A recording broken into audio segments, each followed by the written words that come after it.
A paz do Senhor, irmãos. Hoje não vai demorar muito não, porque já é o final das trombetas que nós vamos estudar hoje. Mas antes de iniciarmos, eu quero mostrar esse vídeo para vocês, porque a gente fala tanto de marca de besta, né, irmãos? Que vai ser marcado, que vai ser marcado, que vai ser marcado, né? E a gente pensava que era uma realidade tão distante.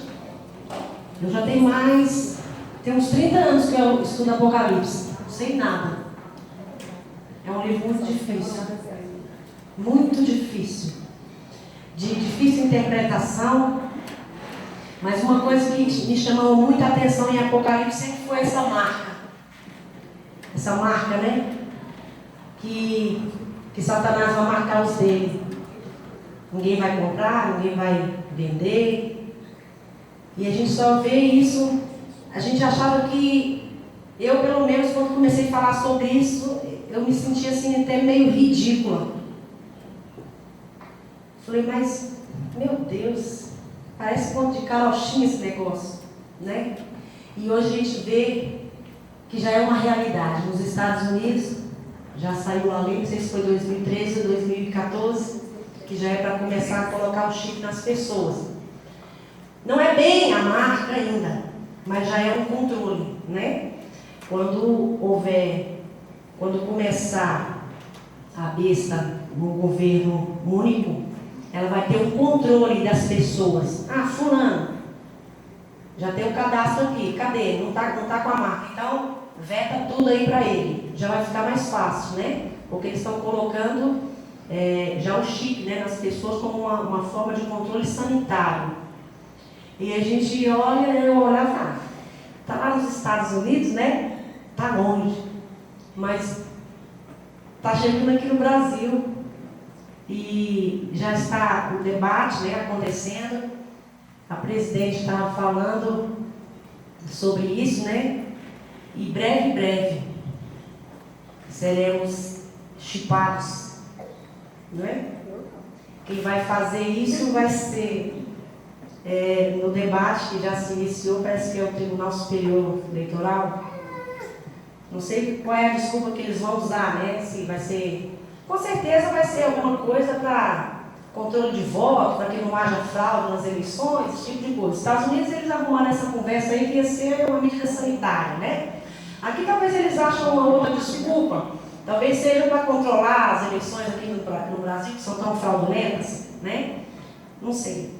Mas independente de que seja nos Estados Unidos, que seja no Brasil, que seja essa presidente, que seja outro, isso vai acontecer, porque já está determinado. A Bíblia não mente, né? É a palavra do Senhor. Está escrito aqui, vai se cumprir, porque é a palavra de Deus, né? Aí eu trouxe para os irmãos, só para os irmãos verem bem rapidinho, acho que não é nem um minuto. Solta aí, Maxwell. Ela foi perguntada sobre essa é a nossa semana, né, Deus? E da cidadã também. Qual é o intuito? É transformar qualquer documento num só, num registro só. E aí, você terá um chip. Eu estou falando o seguinte, ainda não está elaborado, isso está em discussão. Aí teria um chip, e esse chip poderia, tá? Se você fosse tirar uma carteira de motorista, você teria as informações centralizadas e armazenadas. Tá? E a gente está discutindo a possibilidade disso ser feito pela Justiça Eleitoral. É essa a discussão. Então, não é uma realidade tão distante, né, irmãos? A gente vê por esses acontecimentos que Jesus está às portas. A qualquer hora ele vem, graças a Deus. Maranata, hora vem, Senhor Jesus, vem mesmo. Porque nós não suportamos mais a imundícia desse mundo. Não suportamos mais. Não suportamos, não estamos mais aguentando, né? Mas, graças a Deus por isso, somos a geração do arrebatamento. Olha que privilégio, hein? Que privilégio, a geração do arrebatamento. Vou subir no arrebatamento em nome de Jesus, iremos, né? Aleluia. Paramos nos 3 últimos atos, né? Falando sobre a quinta trombeta. Deixa eu colocar lá onde a gente parou para a gente não ficar repetindo, né? Vou só ler aqui Apocalipse 9, né?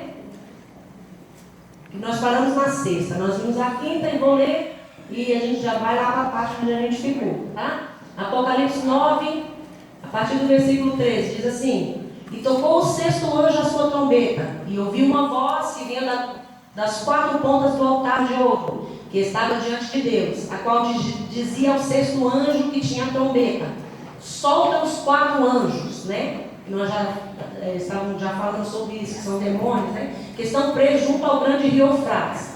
E foram soltos os quatro anjos que estavam preparados para hora e dia e mês e ano, a fim de matarem a terça parte dos homens.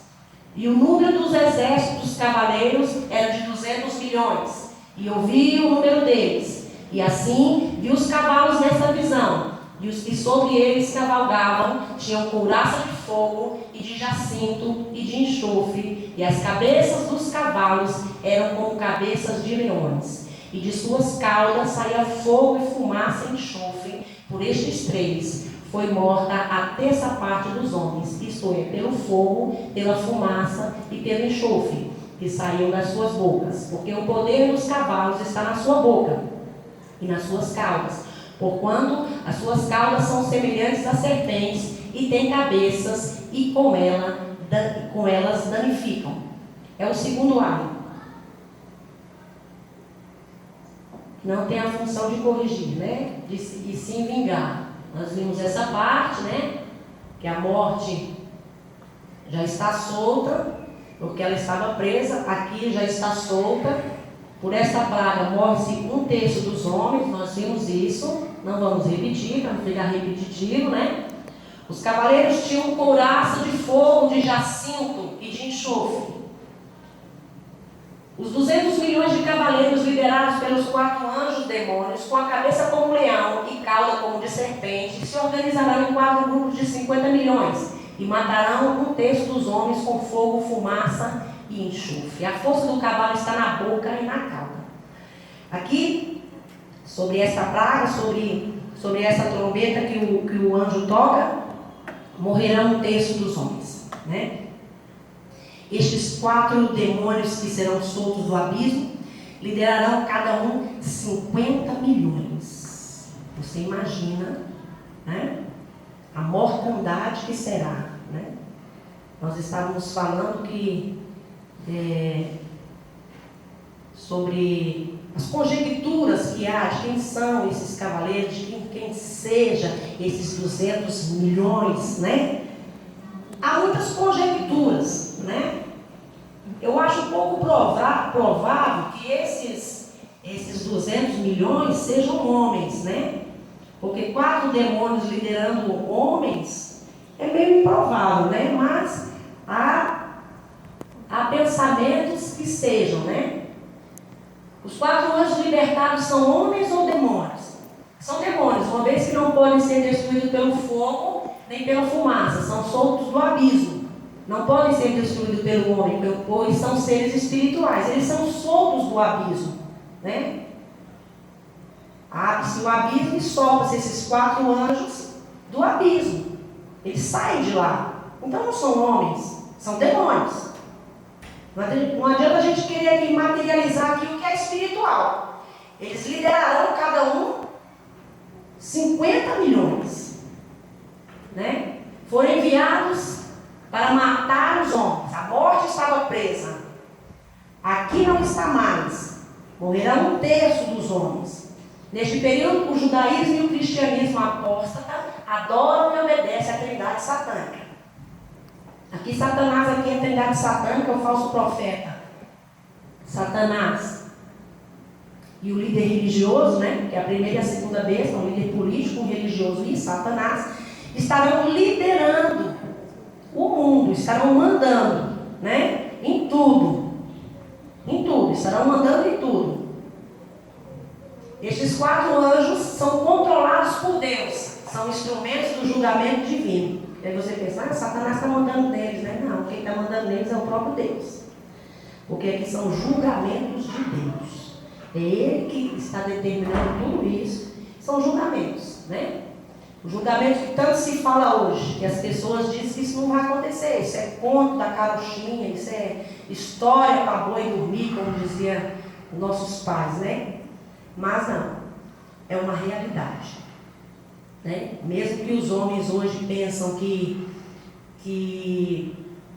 isso só é uma historinha de conto de fada, nós que cremos, vivemos por fé, vivemos na fé do nosso amado e Salvador Jesus Cristo, cremos na sua palavra, sabemos que tudo isso já se iniciou, né? Já se iniciou, nós já estamos no princípio das dores.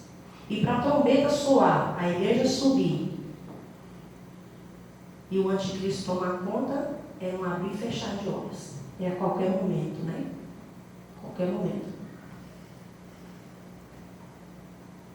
Quem são os 200 milhões de cavaleiros? É isso que eu estava falando. Tem uns que acham que são os povos chineses, né? Que se gabam de ter e dispor de um tal número de soldados prontos para a batalha.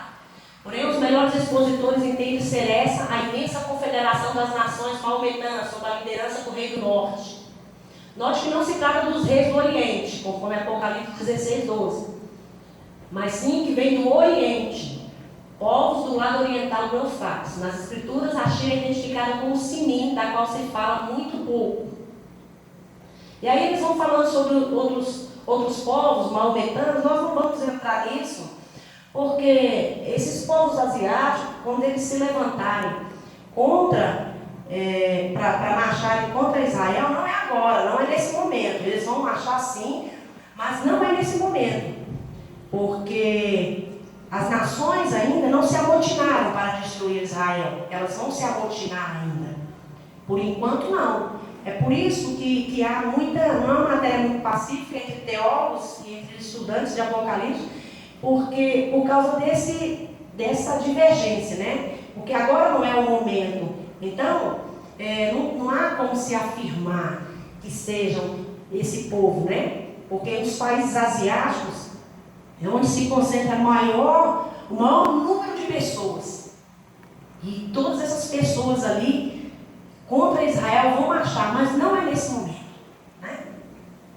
Quem são os 200 milhões de cavaleiros? Se o Senhor viesse hoje, aí que ele vai falar sobre outros povos ainda, né? No arrebatamento, o número somando-se 7 anos de crescimento populacional, chegaria em torno de 325 milhões. A cada ano que o Senhor tardar em vir, o número aumentará em cerca de 10 milhões. Também deve ser lembrado que há muçulmanos que encontram-se espalhados em outras terras, das quais uma grande parte aparentemente retornará aos seus países de origem. Quando um grupo grande como este for acrescentado à população total dessas nações, os números poderão se revelar bem maiores. Ainda notícias que revelam a existência de infantarias de crianças na China e naqueles países asiáticos, né? Da idade de 6 anos em diante, que já estão sendo treinados no Oriente Médio, né? A gente vê aí, é o que mais a gente vê na televisão, aquelas crianças bombas, né? Matando lá pessoas, demolando, e tudo, já são soldados prontos para matar, né? A demanda exigirá que praticamente cada homem, mulher e criança seja engajado nos exércitos. Isso nos leva a acreditar que seria bem possível. Ele não afirma, ele diz que bem possível, né? Para tais países convocar um exército de dimensão tão monstruosa. Se a China estiver envolvida, pode ser que seja quando a Rússia, Gog, vier no final, trazendo consigo muitas outras nações. Aí que ele está falando de Gog e Magog, né? São as nações que virão para destruir Israel. Então não é bem nesse momento. Por isso que ele fala bem possível. Ele não afirma, e eu também sou dessa opinião, porque não é agora que as nações se amotinarão para destruir Israel, né? Eu não vou ler novamente aqui, Apocalipse 9, 13, 21, porque nós já lemos. Agora é o tempo da praga da guerra, que matará 1/3 da humanidade no rio Eufrates. A ênfase desse parágrafo, dos versículos 13 a 21, não é sobre os cavaleiros, nós já falamos quarta-feira passada, né? Não é sobre os cavaleiros, mas sobre os cavalos. A descrição não se encaixa com os cavalos de guerra que conhecemos, nem condiz com equipamentos modernos de guerra, né? Com tanques de guerra. O poder mortal desses cavalos está na boca e na cauda, não em suas pernas. De sua boca sai fogo, fumaça e enxofre, enquanto a cauda se parece com serpentes que mordem. Podem atacar as pessoas com a parte posterior e anterior. Creio tratar-se de outro exército demoníaco, liderado por 4 anjos caídos. Neste momento, estão presos e só agirão quando Deus der permissão. Nesse momento agora, né? Eles estão presos. Nesse momento ali de Apocalipse, eles serão soltos e liderarão esses 200 milhões de cavaleiros. 200 milhões organizados em 4 grupos de 50 milhões. O versículo 21 diz assim: nem ainda se arrependeram dos seus assassinos, nem das suas feitiçarias, nem da sua prostituição, nem dos seus furtos.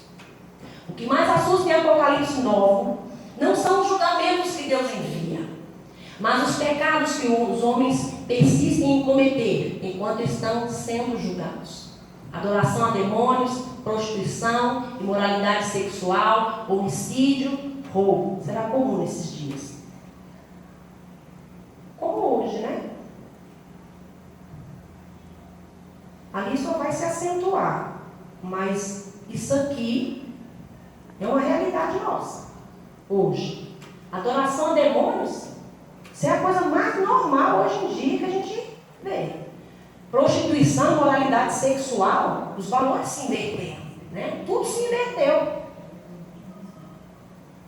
Homicídios e roubo, é só o que a gente vê. Liga a televisão, assistir um documentário, um jornal, qualquer coisa, é só o que se fala. Será uma era sem lei, na qual cada um fará o que achar mais reto. Mas Deus está realizando o seu plano, e nem os pecados da humanidade, nem os artifícios de Satanás poderão impedi-lo de cumprir sua vontade. Aqui, Apocalipse 10, 14, chegamos na metade da tribulação. Se nós achamos que aqui já estava pesado, pesado é o que vem a partir de agora. Porque se nós chegamos na metade, foram 3 anos e meio que se passaram. Agora, porque a tribulação toda são 7 anos. 3 anos e meio, que chegamos agora, nos primeiros 3 anos e meio, inicia-se agora os 3 anos e meio finais, a chamada grande tribulação. Aí sim, se aqui já estava difícil, se aqui já estava quase impossível, imagina agora os 3 anos e meio finais, né? Ao final deste julgamento, Satanás inicia sua carreira como pacificador e amigo de Israel, e em seguida exigirá adoração. Quando Satanás começar a fazer seus prodígios, vai fazer fogo descer do céu, vai ressuscitar, vai fazer acontecer e vai promulgar uma falsa paz, ele faz um acordo com Israel. E Israel prontamente faz um acordo, né? Aí, quando ele exige adoração, aí eles percebem: opa, adoramos a Jeová, mas ninguém. Fizemos um acordo até aqui. Aí, quando ele exige adoração, aí quebra o pacto. Na hora que quebra o pacto, né? Que aí ele realmente vai se revelar quem é, né? Aí começa a perseguição mesmo. Aí passado ali, aí Apocalipse 10, 1, 7, aí fala sobre um anjo e um livrinho, né? A difusão das profecias do Apocalipse pelo mundo, né? Que é o significado, né? Um anjo forte desceu do céu, vestido de uma nuvem, com um arco celeste por cima de sua cabeça. Seu rosto era como o sol, e os seus pés como colunas de fogo, na sua mão um livrinho aberto. Eu vou ler aqui Apocalipse 10 aqui na Bíblia, que ele está bem completo, tá? Ali eu só coloquei só um pedacinho. Eu vou ler todo ele aqui. Vi outro anjo forte descendo do céu, envolto em nuvem, com um arco-íris por cima de sua cabeça. O rosto era como o sol, e as pernas como colunas de fogo. E tinha na mão um livrinho aberto. Pôs o pé direito sobre o mar e o esquerdo sobre a terra. E bradou em grande voz, como ruge um leão. E quando bradou, desferiram os 7 trovões as suas próprias vozes. Logo que falaram os 7 trovões, eu ia escrever. Quando o anjo pisou, né, com um pé sobre o mar e o outro sobre a terra, houve um brado dos trovões, né? Aí João, ele disse aqui, eu ia escrever. Mas uma voz disse, não escrevas. Não é para escrever o que os trovões falaram. É segredo. Então, o anjo que vi em pé sobre o mar e sobre a terra levantou a mão direita para o céu e jurou por aquele que vive pelos séculos dos séculos. O mesmo que criou o céu e a terra e o mar e tudo quanto neles existe, já não haverá demora. Mas nos dias da voz do sétimo anjo, quando ele estiver para tocar a trombeta, cumprir-se-á então o mistério de Deus, segundo ele anunciou aos seus servos, aos profetas, né? Porque até aqui, quando tem essa visão desse anjo, com esse livrinho, né? Nós estamos ainda na sexta trombeta, não se tocou a sétima ainda, né? A voz que ouvi vinha do céu, estava de novo falando comigo, João falando, né? E dizendo, vai, toma o livrinho que se acha aberto na mão do anjo. É para João pegar o livrinho que estava na mão do anjo, em pé sobre o mar e sobre a terra. Fui, pois ao anjo, dizendo-me que me desse o livrinho. Ele então me falou, toma e devora. Certamente ele será amargo ao teu estômago, mas na tua boca doce como mel. Tomei o livrinho da mão do anjo e o devorei. E na minha boca era doce como mel. Quando, porém, o comi, o meu estômago ficou amargo. Então me disseram, é necessário que ainda profetizes a respeito de muitos povos, nações, línguas e reis. Essa foi a visão que João teve desse anjo com um livrinho, né? E ainda era necessário que se pregasse a muitas nações, povos e línguas, né? O anjo colocou o pé direito sobre o mar, o esquerdo sobre a terra, levantou sua mão ao céu e jurou que não haveria mais demora. Nos dias da voz do sétimo anjo, quando tocar a sua trombeta, se cumprirá o segredo de Deus, como anunciou aos profetas seus servos. Que segredo é esse? Só quem estiver aqui nesses dias vai saber, né? João come o livrinho dado pelo anjo. Na sua boca era doce como mel, mas no seu ventre ficou amargo. E o anjo disse, importa que profetizes outra vez a muitos povos, nações, línguas e reis. Até aqui nesse momento, até o toque dessa sexta trombeta, que é o segundo aio. O que já aconteceu com os homens, né? Aqui eu coloquei uma síntese para que a gente entenda mais ou menos que já aconteceu tanta catástrofe, né? Quantos que já morreram? Até este ponto podemos concluir que, com o julgamento do quarto selo, morreram um quarto da população mundial, que fica no arrebatamento. Sobram, portanto, 3/4 da população. Até o julgamento da sexta trombeta, morreram mais 1/3 da população daqueles 3/4 que sobraram até o momento. Portanto, 3/4 vezes 1/4 é igual a 1/4. Vezes 1/3 é igual a 1/4.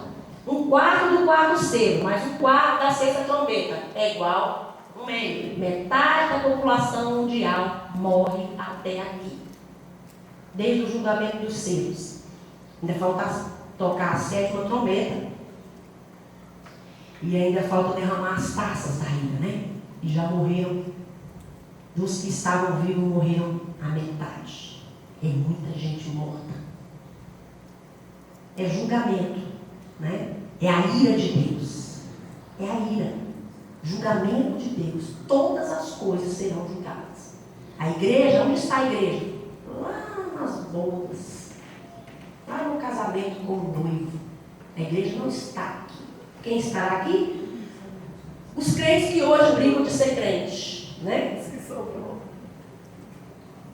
Os que brincam hoje de ser crente. Está na igreja e está no mundo. É um pé na igreja, outro no mundo. Está achando que Deus não está vendo, né? Se a trombeta soar onde você sobe, você tem que saber, né? Pode soar a qualquer momento. A qualquer momento, né? Esses dias serão dias terríveis, terríveis. Só dias de julgamento, dia da ira. E a palavra do Senhor diz que nós somos a Filadélfia de Deus. Não fomos destinados para o dia da ira. Por isso que a igreja não está aqui. Graças a Deus, né? Amém. Aleluia.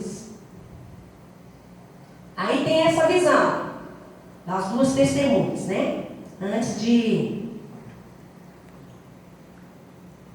falar sobre a sétima trombeta, eu vou falar sobre essas duas testemunhas. Apocalipse 11, a partir do versículo 2, diz assim: e deixa o átrio que está fora do templo, e não o meças, porque foi dado às nações e pisarão a cidade santa por 42 meses. Que são os anos da tribulação ali, né? E darei poder às minhas duas testemunhas, e profetizarão por 1260 dias. Vestidas de saco, essas são as duas oliveiras e os dois castiçais que estão diante do Deus da terra. E se alguém lhes quiser fazer mal, o fogo sairá da sua boca e devorará os seus inimigos. E se alguém lhe quiser fazer mal, importa que assim sejam mortos. Estes têm poder para fechar o céu, para que não chova nos dias da sua profecia. E têm poder sobre as águas para convertê-las em sangue, e para ferir a terra com toda a sorte de pragas, todas vezes que quiser. E quando acabarem o seu testemunho, a besta que sobe do abismo lhe fará guerra, e os vencerá, e os matará. E jazerão seus corpos mortos na praça da grande cidade, que espiritualmente se chama Sodoma e Egito, onde o seu Senhor também foi crucificado. E homens de vários povos, e tribos, e línguas, e nações verão seus corpos mortos por 3 dias e meio, e não permitirão que os seus corpos sejam postos em sepulcros. E os que habitam na terra se regozijarão sobre eles, e se alegrarão, e mandarão presentes uns aos outros, porquanto estes 2 profetas tinham atormentado os que habitam sobre a terra. E depois daqueles 3 dias e meio, o Espírito de vida vindo de Deus entrou neles. E puseram-se sobre os seus pés. E caiu grande temor sobre os que os viram. E ouviram uma grande voz do céu que lhes dizia: sobem para aqui. E subiram ao céu em uma nuvem, e os seus inimigos os viram. E naquela mesma hora houve um grande terremoto, e caiu a 10ª parte da cidade. E no terremoto foram mortos 7.000 homens, e os demais ficaram muito atemorizados, deram glória ao Deus do céu. É passado o segundo ai, eis que o terceiro ai cedo virá. Essas 2 testemunhas, há o que se falar, né? Quem são? Uns falam que é Moisés, uns falam que é Elias, uns falam que é Enoque, né? Não podemos afirmar que é nenhum deles, né? Não temos certeza a respeito disso. A gente pode conjecturar, mas afirmar não. Uns dizem ser Elias, outros Enoque e outros Moisés. Elias simboliza os crentes arrebatados vivos. Não creio que seja Elias, pois se Elias representa os crentes arrebatados, se Elias voltar para morrer, significa dizer que os crentes que foram arrebatados vivos terão que voltar para morrer. Enoque foi transladado para o céu sem ver a morte, pois atingiu um alto grau de santidade. Se foi transladado para não ver a morte, por que terá que vê-lo agora? Ele foi transladado para não ver a morte, né? Aí ele vai voltar para ver, ele vai morrer, vai ficar 3 dias e meio morto, né? Na cidade. Vai pregar, por isso que assim que eles morrem, eles dão presentes uns para os outros. Porque o povo está em suas idolatrias, prostituições, vícios, né? Seguindo a demônios. Aí esses 2 profetas, né? Essas 2 testemunhas, começam a pregar, começam a incomodar. Quando eles morrem, eles fazem festa, ficam tão alegres, comemoram, dão presentes um para o outro, mas são muito à toa mesmo, né? Dão presentes um para os outros, né? Porque estavam atormentando a mente deles. Então, se estava atormentando, é sinal que ainda não estava totalmente cauterizada, né? Vamos pensar assim. Creio que Deus levantará 2 testemunhas com o poder e autoridade e audácia de Moisés, Elias e Enoque. Poder de transformar água em sangue, que eles transformam, né? Quantas vezes eles quiserem. Eles fazem sinais, prodígios e maravilhas, fazem o fogo descer do céu. Pode ferir a terra com pragas, igual as pragas do Egito. Quantas vezes quiser. A Bíblia não fala quantas vezes eles fizeram isso, mas pode ser quantas vezes eles quiserem. Em Apocalipse aqui, nessa parte que a gente leu, fala sobre isso. Quantas vezes quiser, 1.000, 2.000 vezes, quantas vezes quiser, né? Poder de fazer com que a chuva não caia. Poder de matar os inimigos com fogo que sai de suas bocas. Sai fogo da boca. Eu acho que quando ele fala desse fogo que sai da boca aqui, eu acho que é pela palavra, né? Pela palavra. Creio que essas 2 testemunhas serão levantadas dentre os 144 44.000 selados dentro das tribos de Israel, dentro dos gentios salvos. Eu acho que essas duas testemunhas serão levantadas dentro dos judeus. Sabe por quê? Porque os testemunhos deles diz respeito ao tempo. E o judeu ele não vai acreditar em gentio. É muito difícil. E essas duas testemunhas elas vão profetizar em Jerusalém, né? Antes de soar da sétima trombeta, as duas testemunhas são mortas. As duas oliveiras e os dois castiçais que estão diante de Deus são, na verdade, duas testemunhas. Enoque, Elias, Moisés, quem, né? A gente não pode afirmar quem seja. Que virão à terra profetizar por 1260 dias. Né? Eles terão poder para fechar o céu, para que não chova nos dias da profecia, para converter água em sangue, para ferir a terra com toda sorte de pragas, tantas vezes quanto quiserem. Quando acabarem o testemunho, a besta que sobe do abismo, porque ele não podia, mas quando eles acabam o testemunho, acaba a missão que eles vieram fazer, a besta que sobe do abismo lhes fará guerra e os vencerá e os matará. Seus corpos jazerão mortos na praça da grande cidade, que espiritualmente se chama Sodoma e Egito, onde o seu Senhor também foi crucificado. Você tem cada versão que eu peguei, né? Homens de vários povos e tribos e línguas e nações verão seus corpos mortos por 3 dias e meio, e não permitirão que sejam sepultados. Os que habitam na terra se regozijarão sobre eles e se alegrarão, e mandarão presentes uns aos outros, pois estes dois profetas tinham atormentado os que habitam sobre a terra, pela pregação, pelo testemunho. Por isso que eles tinham sido atormentados, porque eles, na verdade, do jeito que eles estão servindo a Satanás, eles não estão querendo saber de Deus, não. Sejam judeus, porque se for um gentio prega lá, eles não vão acreditar. O judeu não acredita neles, então nem vai comprar nós, né? Eles são ele, pô, mas né, não interessa. Nós devemos orar por Israel, amá-los, é o povo de Deus, né? E orar pela paz de Israel, do que a Bíblia manda, né? Prega em Jerusalém o juízo de Deus durante os 3 anos e meio iniciais da grande tribulação. Seu testemunho se relaciona a Jerusalém e ao templo. Por isso são judeus. Gentio vai pregar lá? Não acreditam, não. Israel está adorando novamente no templo, reconstruído. No entanto, continua sem adorar a Cristo. Porque o templo não vai ser reconstruído, né? O templo não vai ser reconstruído. É quando se fala da abominação, da desolação, quando a besta entra no templo e pede adoração, que ele tinha feito um pacto com Israel, é que ele entra lá e pede adoração, é aí que quebra o pacto. Aí que Israel entende que não é o Cristo que eles estavam esperando, que tudo era uma falsidade, era uma falsa paz, aí quebra o pacto. E aqui o templo está reconstruído, né? Esse templo ainda vai ser reconstruído muitas vezes, né? Depois esse templo vai ser destruído, depois vai ter o templo milenial, que aí já é uma outra história, né? Realizam grandes milagres. Aqui, ó, eles estão adorando no templo, né? Mas continuam sem adorar a Cristo, porque as duas testemunhas estão pregando, né? Estão pregando em Jerusalém. Eles foram um dos que estavam fazendo festa quando essas duas testemunhas morreram, né? Realizam grandes milagres de julgamento. Após serem mortas pelo anticristo, quando seus inimigos comemoram a morte delas, são ressuscitados e arrebatados por Deus à vista de todos. Aí morre e fica lá 3 dias e meio exposto. Ninguém permite que eles sejam sepultados. Aí eles começam a fazer aquela festa. Eu imagino uma festa igual aquela lá no pé do Monte Sinai, quando eles estavam lá, quando Arão, pela sua incompetência, fraco, não era?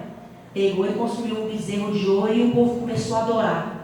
E eles começaram a fazer toda sorte de prostituição no pé daquele monte. Quando Moisés desceu, estava aquele povo tudo nu, tudo fazendo todo tipo de arruaça, de baderna, de prostituição, de tudo, e adorando aquele bezerro, né? Aqui, eu acredito que a festa aqui será mais ou menos parecida com aquilo ali. Ocorre um grande terremoto, onde as duas testemunhas ressuscitam à vista de todos e sobem ao céu à vista de todos. Mas agora eles vão aceitar, porque Um milagre desse, 3 dias e meio morto, ressuscita na frente de todo mundo, que nada, não vão aceitar não, eles vão continuar adorando Satanás, vão continuar na idolatria, na prostituição, não vão aceitar não, porque eles já viram muitas coisas. A besta, a trindade satânica, fez todo tipo de milagre, entre aspas, né? Fez fogo descer do céu. Teve uma hora lá que uma foi ferida com uma chaga, morreu e ressuscitou na frente de todo mundo. Então isso aqui para ele, morrer e ressuscitar aqui, isso é a coisa mais comum nesses dias. Então, para nós hoje, se está um modo lá ressuscitar. Houve um caso desse lá em Taguatinga, que tinha uma irmã lá que morreu. Não sei nem se a irmã, a missionária, lembra desse fato. Tem bastante tempo isso. A irmã Joana, eu conheci a irmã Joana lá em Taguatinga. Estava morta e o povo estava lá, dentro da casa lá e tal. Ela dentro do caixão, já ia enterrar, estava fechando tudo, daqui a pouco. A irmã ressuscita. Ela só clicou passando por dentro das portas da Joana. Ela não ficou um, só ficou aí os parentes mais próximos que o resto dos crentes. Correndo tudo de medo. Porque a gente não é acostumado com isso, né, irmãos? A pessoa está morta, daqui a pouco a gente sabe que Jesus ressuscita e tudo. Mas está lá mortinha, durinha lá, com algodão enfiado no nariz, lá durinha, gelada. Daqui a pouco a mulher levanta e sai andando, né? Não sei, até eu acho que eu fui. Porque para nós isso não é comum. Agora nesses dias aqui não, nesses dias isso vai ser comum. Por isso que o povo não vai se importar se essas 2 testemunhas ressuscitam ou se fica morta lá. O povo está se importando com isso, né? Aí quando elas são registradas, ocorre um grande terremoto em Jerusalém. 7.000 já tinha morrido a metade da população mundial, né? Aí morre mais 7.000 homens só por esse terremoto. A 10ª parte da cidade é destruída em Jerusalém. Os que ficarem vivos darão glória ao Rei dos Reis.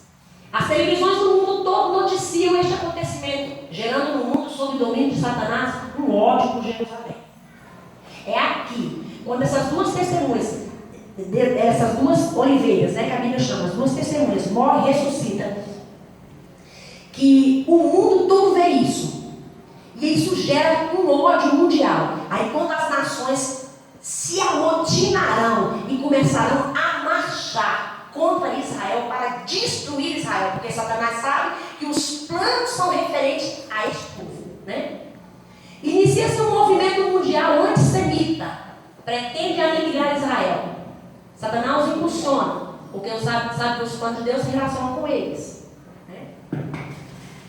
Não vou falar sobre isso, mais para frente a gente fala. É muito grande isso aqui. Fala sobre a mulher vestida de sol, vai mostrar Israel na grande tribulação, que verdadeiramente está acontecendo, né? Mais na frente a gente vai falar sobre isso. Só isso aí é umas 3, 4 feiras, muito grande. Aí finalmente o terceiro ar, né? A 7ª trombeta. Grandes vozes nos céus. Então, isso o primeiro com a 5ª, o segundo com a 6ª e o 7º ar. Apocalipse 11, do versículo 15 ao 19. E o 7º anjo tocou a sua trombeta, e houve no céu grandes vozes que diziam: os reinos, domínios, soberanias, governos do mundo vieram a ser de nosso Senhor e do seu Cristo, o Messias. E ele reinará para todo sempre pela eternidade das eternidades. E os 24 anciãos da Assembleia dos Céus, que estão assentados em seus tronos diante de Deus, prostraram-se sobre seus rostos e adoraram a Deus, dizendo: graças te damos, Senhor Deus Todo-Poderoso, que és e que eras e que há de vir, que tomaste o teu grande poder e reinaste, e iraram-se as nações, e veio a tua ira, e o tempo dos mortos, para que sejam julgados, e o tempo de dares o galardão aos profetas teus servos, e aos santos, e aos que temem o teu nome, a pequenos e grandes, e o tempo de destruir os que destroem a terra, e abriu-se no céu o templo de Deus, e a arca da sua aliança foi vista no seu templo. E houve relâmpagos e vozes e trovões, e terremotos e grande saraiva. Abriu-se essa trombeta, tocou-se essa trombeta, né? Essa trombeta é uma introdução aos novos julgamentos. É o terceiro ar. Também mostra o céu comemorando a vitória de Cristo sobre o anticristo. Ao toque da 7ª trombeta, inicia-se o tempo do fim. Porque quando abriu-se o sétimo selo, logo a seguir, tocou-se a primeira trombeta. Quando toca-se a sétima trombeta, iniciarão-se agora as taças que serão derramadas, 7 taças que serão derramadas sobre toda a terra e todos os que restarem ali, né? Também é o toque da sétima trombeta e ensina o tempo do fim. Deus opera com poder e majestade terríveis. Começa o julgamento com o derramamento das 7 taças que o próprio Deus irá derramar, né? Aí sim, aí esse julgamento aqui das taças, nós não vamos falar sobre ele hoje, esse já é o final, né? Se até agora já morreu a metade da população, com o terremoto que deu lá, morreu 7.000, com o julgamento das taças, aí vai ser tudo total, aí não vai ser nada mais parcial não. Aí a partir desse momento aqui é o resto do que sobrou, né? Porque a terra será julgada, Satanás vai ser julgado.